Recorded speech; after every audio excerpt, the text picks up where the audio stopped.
Bonjour à tous dans le monde du test. Et ensuite, on a le titre du cas d'utilisation. Donc, l'objectif court, c'est généralement une phrase.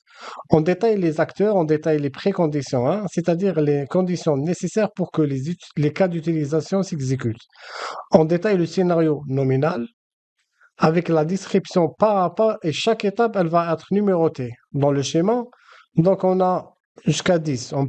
On a aussi un scénario alternatif, un scénario exceptionnel, mais c'est pas tout le temps le cas. Et on a le post-condition, c'est-à-dire l'état du système après l'exécution des cas d'utilisation. Et enfin, on a les fréquences et la performance requise. Par exemple, il faut savoir qu'une user story, une US, ça peut être aussi un cas d'utilisation.